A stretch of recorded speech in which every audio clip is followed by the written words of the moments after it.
Hi friends, எல்லோரும் நல்லா இருக்கீங்களா? நம்மளோட சேனலை இப்போ தான் புதுசாக பார்க்குறீங்கன்னா மறக்காமல் சப்ஸ்கிரைப் பண்ணிக்கிறங்க. பக்கத்தில் இருக்க பெல் ஐக்கானையும் கிளிக் பண்ணிக்கோங்க. உங்களோட பாயிண்ட்டுகளையும் நம்மளோட வீடியோ கொடுங்க. வாங்க வீடியோக்குள்ளே போகலாம்.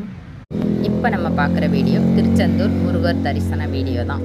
வாங்க வீடியோக்குள்ளே போகலாம். இந்த வீடியோ எடுத்து கிட்டத்தட்ட ஒரு 2 வாரங்கிட்ட மேலேயே ஆயிடுச்சுங்க.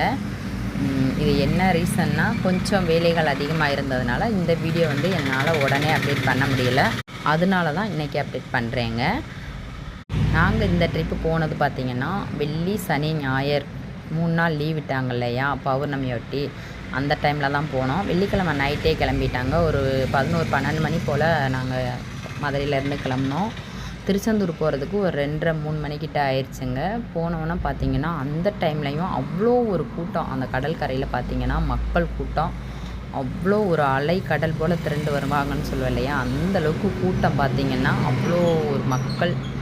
அந்த முருகர் அருள் எல்லா மக்களுக்குமே கிடைக்கணும், மனதார நான் வேண்டிக்கிறேன். அவ்வளோ பயங்கரமான கூட்டங்க. நாங்கள் போகும்போது கொஞ்சம் பசங்க கூட்டிகிட்டு போயிருந்ததுனால அந்த டைமில் குளிக்க வேணாம், கொஞ்சம் பொழுது விடிய விட்டு குளிச்சுக்கலாம் அப்படின்னு சொல்லிட்டு கடற்கரையிலே அப்படியே கொஞ்சம் நேரம் ஸ்டே பண்ணிட்டோம். பசங்களும் பார்த்திங்கன்னா தூங்கிட்டாங்க. காலையில் பிரம்ம முகூர்த்தத்துலேயே சாமி கும்பிட்டுலாம் அப்படின்னு நினச்சா பசங்க தூங்கினதுனால டிஸ்டர்ப் பண்ணாமல் கொஞ்சம் நேரம் நாங்களும் ரெஸ்ட் எடுத்துகிட்டு ஒரு 6 மணிக்கு மேலே தாங்க கடலில் போய் குளிச்சுட்டு பசங்களையும் கொஞ்சம் நேரம் விளையாட விட்டுட்டு அப்படியே சாமி தரிசனத்துக்காக கிளம்பியாச்சு. கடலில் குளிச்சுட்டு அப்படியே போயிட்டு நாளிக்கிணறில் தீர்த்தம் ஆடுறதுக்காக வேண்டி கிட்டத்தட்ட ஒரு 3 மணி நேரத்துக்கிட்ட நின்றோம்.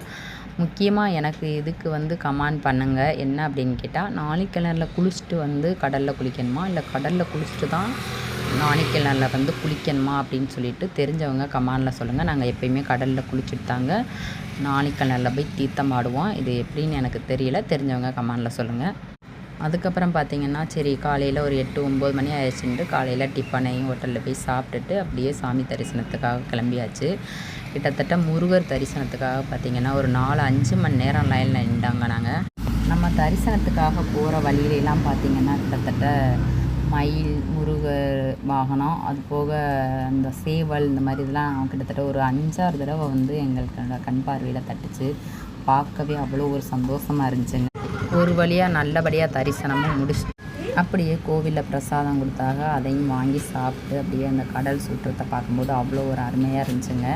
அதையும் போயிட்டு அப்படியே ஒரு வீடியோ கவர் பண்ணிவிட்டு அப்படியே அங்கேருந்து கிளம்பியாச்சு. நம்ம சாமி தரிசனம்லாம் முடிச்சுட்டு அங்கேருந்து கிளம்புறதுக்கு கிட்டத்தட்ட பார்த்திங்கன்னா ஒரு 7 மணிக்கிட்ட ஆயிடுச்சு. அப்படியே